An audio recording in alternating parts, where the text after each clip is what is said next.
ونسلم علی رسوله النبی الکریم اما بعد فاعوذ باللہ من الشیطان الرجیم بسم اللہ الرحمن الرحیم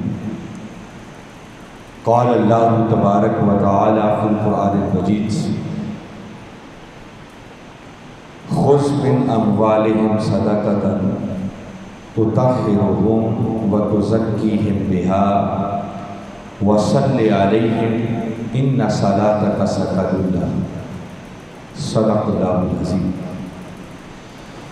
معزز حاضرین و سامعین، اللہ رب العزت کا بے پایا فضل و احسان ہے کہ جس نے اپنی توفیق خاص اور حضور نبی اکرم صلی اللہ علیہ وآلہ وسلم کے نالین مبارک کے تصدق سے ہمیں ایک مرتبہ پھر یہ عید الفطر کا عظیم دن عطا فرمایا۔ اس پر ہم جتنا بھی اس کا شکر ادا کریں میں سمجھتا ہوں کم ہے۔ اس نے ایک انعام تو یہ کیا کہ ہماری زندگیوں کے اندر ہمیں ایک مرتبہ پھر رمضان المبارک کی عظیم نعمت عطا فرمائی، اور رمضان المبارک کے بعد پھر آج ہمیں یہ عید الفطر کا عظیم دن عطا فرمایا۔ یقیناً عید خوشی کا دن ہے، مگر حقیقی معنوں میں یہ خوشی ان کے لیے ہے جنہوں نے صحیح معنوں میں رمضان المبارک اللہ اور اس کے رسول صلی اللہ علیہ وسلم کے بتائے ہوئے ضابطوں کے مطابق۔ لفظ عید کا معنی خوشی ہے، اور یقیناً عید کا دن خوشی کا دن ہوتا ہے، مگر عید کے دن کچھ لوگ سیدنا عمر فاروق رضی اللہ تعالیٰ عنہ سے جب ملے تو دیکھا کہ آپ اپنے کمرے میں بند رو رہے ہیں اور آپ کی آنکھوں سے آنسو آ رہے ہیں۔ صحابہ کرام رضوان اللہ علیہ اجمعین نے پوچھا، عرض کی، کیا امیر المومنین آج عید کا دن ہے، خوشی کا دن ہے، آپ کی آنکھوں میں آنسو کیسے؟ آپ فرمانے لگے بھی دیکھیے آج کا دن یہ عید کا دن بھی ہے اور وعید کا دن بھی ہے، اور یہ عید کا دن عید اس کے لیے ہے جس کو اس بات کی خوشخبری مل گئی کہ اللہ نے رمضان کی عبادات اس کی قبول کر لی۔ جس کی عبادات کی قبولیت کی خوشخبری مل گئی، یقیناً اس کے لیے تو یہ عید کا دن ہے۔ اور میں رو اس لیے رہا ہوں کہ مجھے اپنے بارے میں ابھی خبر نہیں ہے کہ میرا شمار اس کے مقبول بندوں میں ہے یا اس کے مردود بندوں میں، ان میں ہے جن کی عبادت قبول ہو گئی ہے یا ان میں ہے جن کی عبادات کو رد کر دیا گیا ہے۔ تو لہٰذا سچی بات تو یہ ہے کہ ہم رمضان المبارک کو جس طرح گزارنا چاہیے کما حق کو ہو اس طرح گزارنے کی کوشش نہیں کرتے، مگر پھر بھی یہ اس کا کرم ہے کہ اس نے ہمیں آج کا یہ دن بھی عطا فرمایا، اور آج کے اس مبارک اور عظیم دن میں ہمیں اپنے گھر میں آنے کی توفیق بھی عطا کی۔ یقیناً یہ اس کا کرم ہے کہ جس کو وہ اپنی بارگاہ میں آنے کی توفیق دے دے تو یہ بھی اس کی رضامندی سے خالی نہیں ہوتی۔ رمضان المبارک کے مہینے کے اندر جو ہم روزے رکھتے ہیں، نمازیں ادا کرتے ہیں، صدقہ و خیرات کرتے ہیں یا اور عبادات بجا لاتے ہیں، ان عبادات میں اگر کسی حوالے سے کوئی کمی کجی رہ جائے تو اس کمی کجی کے ازالے کی ایک صورت اللہ اور اس کے رسول صلی اللہ علیہ وسلم نے فطرانے کی شکل میں رکھی، اور فطرانہ تو یہ غرباء کا وہ حق ہے جو اللہ رب العزت نے ہر صاحب نصاب مسلمان پر واجب کیا ہے۔ یہ تو کم سے کم وہ حق ہے کہ جس کے دیے بغیر چارہ ہی نہیں ہے۔ اگر آپ نہیں دیں گے تو اللہ کی بارگاہ میں مجرم ہوں گے۔ جس طرح زکوٰۃ ہے، زکوٰۃ کا ادا کرنا ہر صاحب نصاب شخص پر فرض ہے کہ وہ اپنے مال میں سے 2.5% یعنی 40واں حصہ وہ اللہ کی راہ میں اس کی غریب مخلوق پر خرچ کرے۔ جس طرح زکوٰۃ کم سے کم نصاب ہے، اسی طرح فطرانہ یہ بھی کم سے کم وہ چیز ہے جس کو اللہ رب العزت نے ہر صاحب نصاب شخص پر فرض کیا ہے، واجب کیا ہے، جس کی ادائیگی کے بغیر چارہ ہی نہیں ہے۔ جیسے میں نے عرض کیا کہ آپ ادا نہیں کریں گے تو اس کی بارگاہ میں مجرم ہوں گے، گناہ گار ہوں گے، جواب دہ ہوں گے۔ مگر اگر صحیح معنوں میں ہم چاہتے ہیں کہ ہماری کمیوں کوتاہیوں کی معافی ہو جائے اور باری تعالیٰ درگزر فرمائیں تو خالی فطرانے تک نہ رہیں بلکہ اس سے بھی بڑھ کر جتنا ہو سکے وہ اللہ کی غریب مخلوق پر خرچ کرنے کی کوشش کریں۔ آغاز اپنے گھر سے کریں، رشتہ داروں سے کریں۔ اگر آپ کے بہن بھائیوں کے اندر کوئی حقدار ہیں تو سب سے پہلے حق ان کا بنتا ہے، ان پر خرچ کریں۔ پھر اس کے علاوہ دیگر رشتہ دار آتے ہیں، پھر رشتہ داروں کے علاوہ پھر آپ کے ہمسائے ہیں، پڑوسی ہیں۔ تو یہ صدقہ و خیرات یہ ایک ایسی چیز ہے کہ جس کے ذریعے اگر کوئی کمی کوتاہی رہ بھی گئی ہو تو اللہ تعالیٰ وہ معاف فرما دیتا ہے۔ اور اس کی فضیلت کا اگر آپ نے اندازہ کرنا ہو تو آپ غور کریں کہ جو آیت کریمہ میں نے آپ کے سامنے تلاوت کی ہے اس آیت کریمہ کی روشنی میں تو میں بات میں کرتا ہوں، اینڈ اسی پر ہم کریں گے، مگر اس سے پہلے باری تعالیٰ نے بارہا جگہوں پر قرآن پاک کے اندر صدقات کی فضیلت بیان کی ہے۔ فرمایا یمحو اللہ الربا ویربی الصدقات، فرمایا اللہ سود کو مٹاتا ہے اور صدقات کو بڑھاتا ہے۔ بسا اوقات ہمارے ذہن میں یہ خدشہ ہوتا ہے کہ ہم نے اپنی اس کمائی میں سے اللہ کی راہ میں دے دیے، کسی غریب کو دے دیے تو شاید ہمارا مال کم ہو جائے گا۔ باری تعالیٰ بڑا واضح دو ٹوک لفظوں میں اعلان کر رہے ہیں کہ اللہ سود کو مٹاتا ہے۔ جو لوگوں کو رقم دے کر سود لیتا ہے، سود کی ایک الگ پھر شرح ہے، ہم اس کی تفصیل میں اس وقت نہیں جا رہے، تو فرمایا جو سود لیتا ہے تو سود کے ذریعے آپ کے پیسے بڑھیں گے نہیں، وہ کم ہو جائیں گے۔ وَيُرْبِي الصَّدَقَاتِ، مگر اللہ اور اس کے رسول صلی اللہ علیہ وسلم کی رضا کی خاطر جو صدقہ دیتا ہے، خیرات دیتا ہے، زکوٰۃ دیتا ہے، فطرانہ دیتا ہے، تو فرمایا اللہ تمہارے دیے ہوئے اس صدقے کو بڑھاتا ہے۔ اس بڑھانے کے دو معنی ہیں۔ ایک معنی تو یہ ہے کہ جو صدقہ آپ دیتے ہیں اللہ اس صدقے کو بڑھاتا ہے، جس کی شرح خود تاجدار کائنات صلی اللہ علیہ وسلم نے کی، اور آپ نے فرمایا کہ اگر کوئی شخص ایک کھجور کے برابر بھی صدقہ دیتا ہے تو اللہ خود اپنے دست قدرت سے اسے وصول کرتا ہے،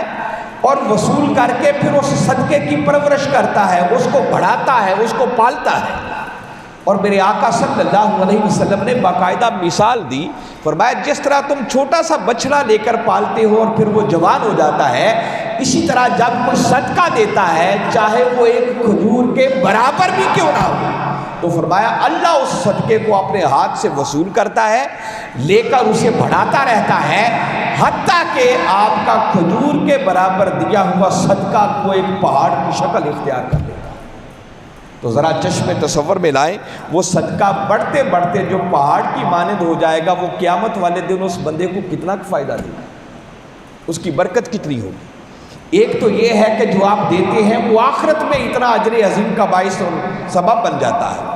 اور دوسرا اس بڑھانے کا معنی یہ ہے کہ جب آپ صدقہ کرتے ہیں، خیرات کرتے ہیں، زکوٰۃ دیتے ہیں، تو اللہ آپ کے اس دیے ہوئے کے صدقے جو آپ کا بقیہ مال ہے اس مال کے اندر ایسی برکت عطا کرتا ہے کہ اللہ آپ کے اس بقیہ مال کو کئی گنا بڑھا دیتا ہے۔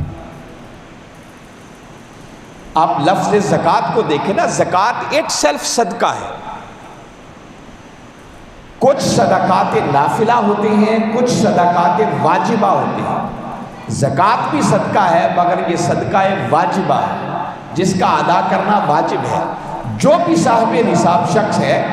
اور جو زکوٰۃ کی ادائیگی کی شرائط کو پورا کرتا ہے، اس کے لیے زکوٰۃ کا ادا کرنا فرض ہو جاتا ہے، اس لیے اسے صدقات واجبہ میں شمار کیا جاتا ہے۔ مگر زکوٰۃ کے لفظ کے اندر خود بڑھنے کا، نشو و نما کا، پھلنے پھولنے کا معنی پایا جاتا ہے، جس کا مطلب یہ ہے کہ جب کوئی شخص اپنے مال میں سے زکوٰۃ دیتا ہے، اللہ کی راہ میں خرچ کرتا ہے، تو اللہ اس کے دیے ہوئے کے صدقے جو بقیہ مال ہے اس میں برکت عطا کر دیتا ہے، اس مال کو بڑھا دیتا ہے۔ یہ زکوٰۃ کا لفظ، اس کا لغوی معنی یہ ہمیں اس بات کی طرف متوجہ کرتا ہے۔ مگر ہم انسان ہیں نا، مادی سوچ کے حامل ہیں، تو انسان تو سوچتا ہے کہ دیکھیے اگر 100 میں سے 2.5 روپے دے دیے تو باقی تو 97.5 رہ گئے، مال تو کم ہو گیا، وہ بڑھے گا کیسے؟ 40واں حصہ جب آپ نے مال میں سے دے دیا تو وہ بڑا تو نا، بقیہ مال تو کم رہ گیا۔ یہ ہماری سوچ ہے، مگر اللہ اور اس کے رسول کی کہی ہوئی بات میں شک نہیں ہے۔ تو بندہ اللہ کی بارگاہ میں عرض کرتا ہے کہ مولا یہ جو تو نے بتایا ہے کہ تو صدقات کو بڑھاتا ہے، زکوٰۃ دینے سے مال کم نہیں ہوتا بلکہ بڑھ جاتا ہے، تو وہ بڑھتا کیسے ہے؟ اب اس بات کو سمجھنے کے لیے قرآن پاک سے بڑھ کر ہمارے پاس کوئی سورس اور ذریعہ نہیں ہے۔ میں آپ کو صرف 2 مقامات قرآن پاک کے سناتا ہوں، اور میں امید کرتا ہوں کہ اگر آپ توجہ سے سنیں گے تو ہماری اس سوچ کو بدلنے کے لیے قرآن پاک کے وہی 2 مقامات کافی ہیں۔ اور آپ کبھی غور کریں کہ اللہ رب العزت نے کس سطح تک نیچے آ کر اپنے بندوں کو یہ بات اور یہ راز سمجھانے کی کوشش کی ہے۔ سورہ بقرہ میں باری تعالیٰ نے ایک مقام پر ارشاد فرمایا مثل الذین ينفقون اموالهم فی سبیل اللہ کمثل حبۃ انبتت سبع سنابل فی کل سنبلۃ مئۃ حبۃ واللہ یضاعف لمن یشاء واللہ واسع علیم۔ اب غور کریں باری تعالیٰ نے کتنی عظیم بات کی ہے، اور وہ بتاتا ہے کہ جب میری راہ میں کو خرچ کرتا ہے تو یہ جو میں نے وعدہ کیا ہے وہ یربی صدقات، کہ اللہ صدقات کو بڑھاتا ہے، تو وہ بڑھاتا کیسے ہے؟ فرمایا مثل الذین ينفقون اموالهم فی سبیل اللہ کمثل حبۃ، فرمایا جو میری راہ میں مال خرچ کرتے ہیں ان خرچ کرنے والوں کی مثال ایسے ہی ہے کہ جیسے تم ہر روز اپنی آنکھوں سے دیکھتے ہو کہ ایک دانہ تم زمین میں بوتے ہو، انبتت سبع سنابل، اور اس ایک دانے میں سے پھر 7 بالیاں نکلتی، اور آگے فرمایا فی کل سنبلۃ مئۃ حبۃ، اور ہر بالی کے اندر پھر 100 دانہ پیدا ہو جاتا۔ اب باری تعالیٰ یہ مثال دے کے سمجھا رہے ہیں، فرمایا نادا انسان، جس طرح تو اپنی آنکھوں سے دیکھتا ہے، اس بات کا زندگی میں مشاہدہ کرتا ہے کہ ایک دانہ زمین میں بوتے ہو اور اس ایک دانے میں سے 7 بالیاں نکلتی ہیں، ہر بالی میں 100 دانہ پیدا کر دیتا ہوں، تو فرمایا جس طرح ایک دانے سے 700 دانے پیدا کر دیتا ہوں، میں خدا اعلان کر رہا ہوں کہ جو میری راہ میں خرچ کرتا ہے اگر ایک خرچ کرے گا تو میں خدا اسے 700 گنا بڑھا کر واپس پلٹا دوں۔ ہم یہ باتیں ایک کان سے سنتے ہیں دوسرے سے نکال دیتے ہیں، حالانکہ آپ اس بات پر کنسنٹریٹ کریں، غور کریں کہ میں کوئی قصہ کہانی نہیں، آپ کو اللہ کا قرآن سنا رہا، اور اللہ کی کہی ہوئی بات میں اگر کوئی بندہ شک بھی کرے تو اس بندے کا ایمان ہی چلا جاتا۔ اور باری تعالیٰ کس حد تک نیچے آ کر یہ بات ہمیں سمجھا رہے ہیں کہ بندے تو اپنی آنکھوں سے اس بات کا مشاہدہ کرتا ہے کہ میں وہ خدا ہوں کہ تم ایک دانہ زمین میں بوتے ہو اس سے 700 پیدا کر دیتا۔ فرمایا جو میری راہ میں خرچ کرتے ہیں ان خرچ کرنے والوں کی مثال بھی ایسے ہی ہے کہ اگر کوئی ایک خرچ کرے گا تو میں خدا اعلان کر رہا ہوں کہ اس بندے کو 700 گنا بڑھا کر عطا کروں گا۔ اور اس پر بھی اکتفا نہیں کیا، آگے فرمایا واللہ یضاعف لمن یشاء، فرمایا 700 گنا تو کیا اگر میں مزید کرم کرنے پر آ جاؤں تو اس کو بھی پھر کئی گنا بڑھا دیتا۔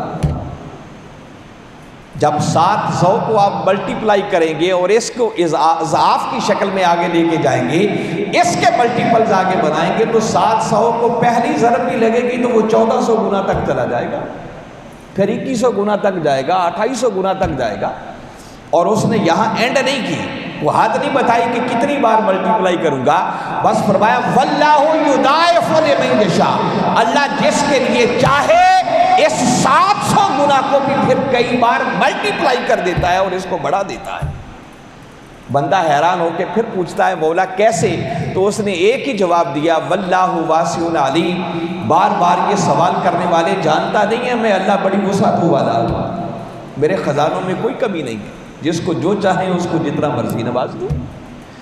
تو میں عرض یہ کر رہا ہوں کہ حاضرین مکرم، یہ آج کا دن بالخصوص اللہ کی غریب مخلوق پر خرچ کرنے کا دن، اور مت سمجھیں کہ آپ دیں گے تو آپ کا مال کم ہوگا، نہیں، جتنا دیں گے اس کے صدقے اللہ آپ کے مال میں کئی گنا برکتیں عطا کر دے گا، اور اللہ آپ کو وہاں سے عطا کرے گا جو آپ کے وہم و گمان میں بھی نہیں ہوگا۔ اسی طرح ایک اور مقام اسی سورہ بقرہ کے اندر ہے،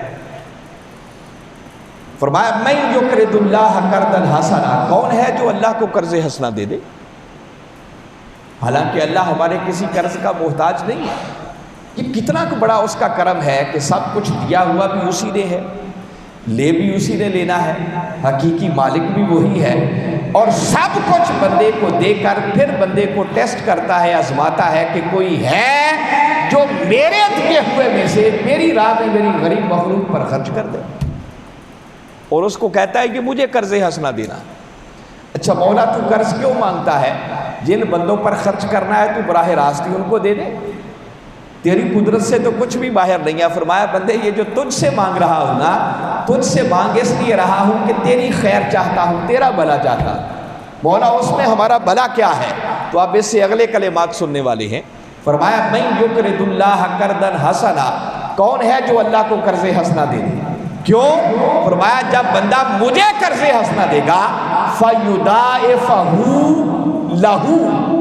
اضعافا کثیرا، تو فرمایا میں وعدہ کرتا ہوں کہ جو مجھے قرض حسنہ دے گا میں کئی گنا ملٹی پلائی کر کے اس بندے کو واپس کر دوں گا۔ فرمایا یہ تم سے اس لیے مانگ رہا ہوں کہ بندے جب تو دے گا تو اس میں تیری خیر ہے، تیرا بھلا ہے، تیرے دیے ہوئے کو میں کئی بار بڑھا کر کئی گنا اس کو ملٹی پلائی کر کے، اور یہاں تو باری تعالیٰ نے وہ کئی گنا کی جو بات کیا ہے لفظ استعمال کیا اضعافا کثیرا، کثیر کا لفظ ہے، فرمایا کثیر مرتبہ ملٹی پلائی کر کے تجھے واپس کر دیا جائے۔ اب اللہ کے کثیر سے مراد کیا ہے؟ ایسا ذہن اور ایسی عقل تو ابھی تک پیدا ہی نہیں ہوئی جو اس کے کثیر کو اپنی عقل کے پیمانے پر سمجھ سکے۔ میں اس کے قلیل کا تھوڑا سا آپ کو اندازہ کرواتا ہوں۔ یہ جو دنیا ہے، اس دنیا کی نسبت تاجدار کائنات صلی اللہ علیہ وسلم نے ارشاد فرمایا الدنیا متاع قلیل، فرمایا یہ دنیا ایک متاع قلیل ہے۔ کہیں فرمایا کہ اس دنیا کی حقیقت یہ ہے کہ یہ اتنی حقیر شے ہے کہ اس کی حیثیت اللہ کے نزدیک ایک مچھر کے پر جتنی بھی نہیں ہے۔ وہ دنیا جو اتنی حقیر ہے جس کو کملی والے آقا قلیل فرما رہے ہیں، اس قلیل کے اندر بھی اللہ کی نعمتوں کا عالم یہ ہے کہ باری تعالیٰ نے خود فرمایا وَإِن تَعُدُّوا نعمت اللہ لا تحصوها، فرمایا بندے اس قلیل کے اندر بھی میری نعمتوں کا عالم یہ ہے کہ اگر تو گننا چاہے، شمار کرنا چاہے تو تو گن نہیں سکتا ہے۔ تو ذرا چشم تصور میں لائیں کہ جس کے قلیل کا یہ عالم کہ تم گن نہ سکو، تو چشم تصور میں لاؤ اس کے کثیر کا عالم کیا ہوگا۔ وہ کہتا ہے بندے اگر میری راہ میں دے گا تو میں خدا وعدہ کر رہا ہوں کہ قلیل مرتبہ نہیں کثیر مرتبہ جو تیرے وہم و گمان میں بھی آنے والا نہیں ہے، تجھے وہاں سے عطا کروں گا جو تو سوچ بھی نہیں سکتا ہے۔ تو باری تعالیٰ نے اس مقام پر بھی بندے کو یہی کہا کہ بندے صدقات کی شکل میں، خیرات کی شکل میں، زکوٰۃ کی شکل میں، فطرانے کی شکل میں جب تو میرے دیے ہوئے رزق میں سے میری غریب مخلوق پر خرچ کرے گا تو فرمایا اس کے صدقے تمہیں وہ کچھ عطا کروں گا جو شاید تو کبھی سوچ بھی نہیں سکتا، جس کا گمان بھی نہیں کر سکتا۔ تو میں بتا یہ رہا تھا کہ اللہ رب العزت نے رمضان المبارک کے روزوں میں دیگر عبادات کے اندر اگر کسی سے کوئی غلطی ہو گئی، کوئی کمی کوتاہی ہو گئی تو اس کے ازالے کی ایک صورت یہ فطرانے کی شکل میں رکھی کہ میری غریب اور مخلوق کی مدد کرو، ان پر خرچ کرو، اللہ آپ کے دیے ہوئے کے صدقے آپ کی ان کمیوں کوتاہیوں اور غلطیوں کو بھی معاف فرما دیتا ہے اور کرم کے دروازے کھول دیتا ہے۔ اور کیسے کھلتے ہیں؟ اب وہ آیت کریمہ جو میں نے شروع میں تلاوت کی اس کا ترجمہ کر کے ہم اپنی بات کو پائے تکمیل تک پہنچاتے ہیں کہ پھر مولا کا کرم کیسے ہوتا ہے جو صدقات کی شکل میں اللہ کی غریب مخلوق پر خرچ کرتا ہے۔ باری تعالیٰ نے اپنے محبوب مکرم صلی اللہ علیہ وسلم سے مخاطب ہو کر ارشاد فرمایا خذ من اموالہم صدقۃ، فرمایا میرے محبوب مکرم صلی اللہ علیہ وسلم آپ ان کے اموال میں سے، ان کے مالوں میں سے صدقات وصول کریں، فرمایا آپ وصول کریں۔ اب آیت کریمہ 14 صدیاں پہلے اتری، یقیناً اس وقت تاجدار کائنات صلی اللہ علیہ وسلم ظاہری طور پر جلوہ افروز تھا، جس کا ایک معنی تو یہ تھا کہ محبوب جو تیری بارگاہ میں لے کر ڈائریکٹ آ جائیں تو آپ خود وصول کریں، مگر میرے آقا صلی اللہ علیہ وسلم کی ظاہری حیات مبارکہ کے اندر بھی اسلام کا دائرہ اتنی دور دور تک پھیل چکا تھا کہ نہ ہر کسی کے پاس جا کر میرے آقا کے لیے لینا ممکن تھا اور نہ ہر کسی کا آ کر آقا کی بارگاہ اقدس میں دینا ممکن تھا۔ تو میرے آقا صلی اللہ علیہ وسلم نے دور دراز کے علاقوں کے لیے باقاعدہ اپنے نمائندے مقرر کر رکھے تھے، جو جاتے پھر ان سے ڈونیشن، زکوٰۃ، صدقات سب کلیکٹ کر کے لاتے، جمع کر کے لاتے. تو ہر کوئی تو ڈائریکٹ اس وقت بھی آقا کی بارگاہ اقدس میں آ کر نہیں دیتا تھا، مگر قرآن کا حکم یہ تھا خذ من اموالہم صدقۃ، کہ اے میرے محبوب آپ ان کے مالوں سے صدقات وصول کریں. یہ تو اس دور کی بات تھی. آج 14 صدیاں بیت گئی مگر قرآن کے کلمات بدلے نہیں ہیں. قرآن میں باری تعالیٰ آج بھی اسی طرح اپنے محبوب سے فرما رہے ہیں کہ محبوب آپ بذات خود ان کے مالوں سے صدقات وصول کریں. تو اس کی ایک ہی تفسیر اور ایک ہی راز سمجھ میں آتا ہے کہ آج 14 صدیاں گزرنے کے باوجود بھی جب کوئی شخص صدقہ کرتا ہے، خیرات کرتا ہے، کسی غریب کو دیتا ہے، تو ادھر اس کا صدقہ بظاہر غریب کے ہاتھوں میں جاتا ہے مگر حقیقت میں دست مصطفیٰ اسے خود وصول کرتی ہے. کیونکہ اللہ کا حکم ہے قرآن پاک، فرمایا محبوب آپ ان سے صدقات وصول کریں. آپ نے یہ بات سنی ہوگی کہ کہتے ہیں صدقے میں ہمیشہ اچھی چیز دینی چاہیے، کم تر شے نہیں دینی چاہیے. اور اگر بندے کو یہ راز سمجھ آ جائے کہ میں جو کچھ دیتا ہوں یہ محض غریب کے ہاتھوں میں نہیں جاتا بلکہ کملی والے آقا کے دست مبارک سے خود وصول کرتے ہیں، اگر اس بات پر بندے کا ایمان پختہ ہو جائے تو کون ظالم ہوگا جو اللہ کی راہ میں کم تر شے دے. پھر تو انسان سوچے گا اچھے سے اچھی چیز دینی چاہیے. اور یہاں تو صرف آقا کی بات ہے. اس سے اگلی آیت میں پڑھیں تو باری تعالیٰ نے خود اعلان کیا کہ جب میرا بندہ میری راہ میں دیتا ہے، غریبوں پر خرچ کرتا ہے، تو فرمایا بظاہر تو غریب کے ہاتھوں میں جاتا ہے مگر حقیقت میں دست خدا اور اللہ کا دست قدرت اسے خود وصول کر رہا ہو. اللہ وصول کرتا ہے، اس کا رسول وصول کرتا ہے. تو باری تعالیٰ نے اپنے محبوب سے فرمایا خذ من اموالہم صدقۃ، محبوب آپ ان کے بالوں سے صدقات وصول کریں.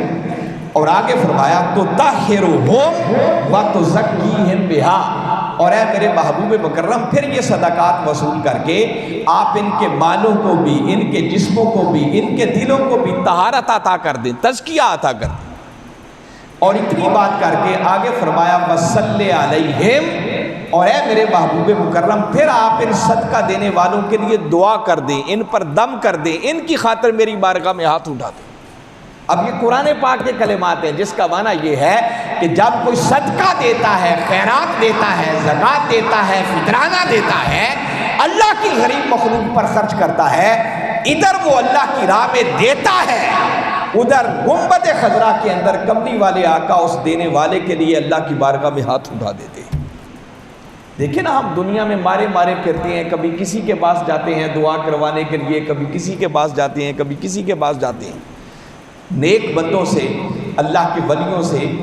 دعا کروانا یہ خود سنت مصطفیٰ ہے صلی اللہ علیہ وسلم. یہ آقا کا حکم بھی ہے، آقا کی سنت بھی ہے. مگر اندازہ کریں کہ کائنات میں کوئی کملی والے آقا سے بڑھ کر بھی دعا کرنے والا ہوگا؟ اور اگر آج بھی کسی کا دل چاہے کہ اسے ڈائریکٹ کملی والے آقا کی دعائیں ملیں تو قرآن پاک میں باری تعالیٰ نے یہ راز سمجھایا ہے کہ بندے ہاں، اگر تو چاہتا ہے کہ تجھے براہ راست میرے مصطفیٰ کی دعائیں ملیں اور میرے محبوب مکرم تیرے لیے میری بارگاہ میں ہاتھ اٹھا دے، تو فرمایا جو میری راہ میں صدقات دیتا ہے، خیرات کرتا ہے، زکوٰۃ دیتا ہے، غریبوں پر خرچ کرتا ہے، ادھر اس کا صدقہ غریب کے ہاتھوں میں پہنچتا ہے، ادھر میرے محبوب مکرم صلی اللہ علیہ وسلم گنبد خضرا میں اس دینے والے کے لیے میری بارگاہ میں ہاتھ اٹھا دیتے. فرمایا محبوب پھر آپ ان صدقہ دینے والوں کے لیے دعا کر دیں. کیوں؟ ان صلاتک سکن لہم، کہ بے شک تیرے اٹھے ہوئے ہاتھوں کے صدقے اور تیری دعا کے صدقے ان کی بے چین روحوں کو سکون مل جائے گا، ان کی پریشانیوں کا بداوا ہو جائے گا، ان کے بگڑے کاج سنور جائیں گے اور ان پر میرے لطف و کرم کا دروازہ کھل جائے گا. تو حاضرین مکرم، عرض میں یہ کر رہا تھا کہ رمضان المبارک کا مہینہ گزر گیا. خوش نصیب ہیں وہ لوگ جنہوں نے صحیح معنوں میں اس ماہ مبارک کی رحمتوں، برکتوں اور سعادتوں کو سمیٹنے کی کوشش کی. اور صحیح معنوں میں آج عید کا دن تو اسی خوش نصیب کے لیے عید کا دن ہے جس نے رمضان کو اللہ اور اس کے رسول کے احکامات کے مطابق گزارا. جو میں شروع میں بتا چکا ہوں کہ سیدنا عمر فاروق رضی اللہ تعالیٰ عنہ نے صحابہ کرام نے جب رونے کی وجہ پوچھی کہ عید کے دن ہے امیر المومنین آپ کی آنکھوں میں آنسو کیسے، تو آپ فرمانے لگے بھئی عید تو اس کے لیے ہے جس کو یہ خوشخبری مل گئی ہو کہ اللہ نے اس کی رمضان کی عبادت کو قبول کر دیا. اور فرمایا مجھے ابھی معلوم نہیں ہے کہ میرا شمار اس کے مقبول بندوں میں ہے یا اس کے مردود بندوں میں ہے۔ میرا شمار ان میں ہے جن کی عبادت قبول ہو گئی یا ان میں ہے جن کی عبادت کو رد کر دیا گیا۔ وہ تو سب کچھ کر کے بھی ڈر رہے ہیں، اور ہم وہ ہیں جو سرے سے کرتے ہی نہیں ہیں، کریں بھی تو ہم اپنی عبادات کا ذرا حال دیکھ لیں۔ تو یہ اگر کوئی کمی کجی رہ جائے تو اللہ اور اس کے رسول صلی اللہ علیہ وسلم نے اس کے ازالے کی ایک شکل کے فطرانے کی صورت میں رکھی۔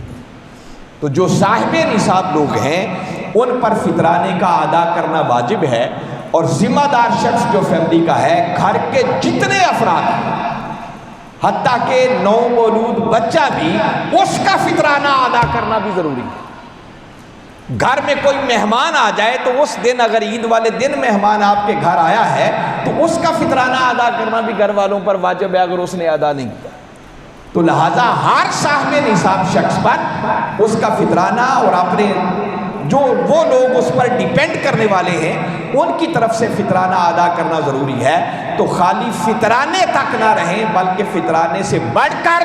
اللہ نے جتنی گنجائش دی ہے، توفیق دی ہے، بڑھ چڑھ کر اللہ کی راہ میں خرچ کریں، تاکہ اس خرچ کرنے کے صدقے اگر کوئی کمی کجی رمضان المبارک میں رہ گئی ہو تو اللہ معاف فرما دے، اپنے کرم کے دروازے کھول دے، اور آج کے دن ہم صحیح معنوں میں اس کی رحمتوں اور برکتوں کو سمیٹنے والے بن جائیں۔ تو ابھی جیسا کہ مجھے بتایا گیا ہے اور آپ لوگوں کے علم میں بھی ہوگا کہ فطرانہ کم سے کم بھی جو آپ ادا کرنے کی کوشش کریں۔ آج مہنگائی کا دور ہے، کم از کم 200 روپیہ پر ہیڈ کے حساب سے آپ فطرانہ ادا کریں۔ زیادہ پھر جتنا آپ اللہ کی راہ میں خیرات کریں گے اللہ اتنا ہی عطا کرے گا۔ اللہ کی بارگاہ میں دعا ہے کہ میں نے جو کچھ کہا سمجھ کر ایمان لانے کی اور اس کے مطابق عمل کرتے ہوئے ہمیں اپنی دنیا اور آخرت کو سنوارنے کی توفیق عطا فرمائے۔ وما علینا الا البلاغ۔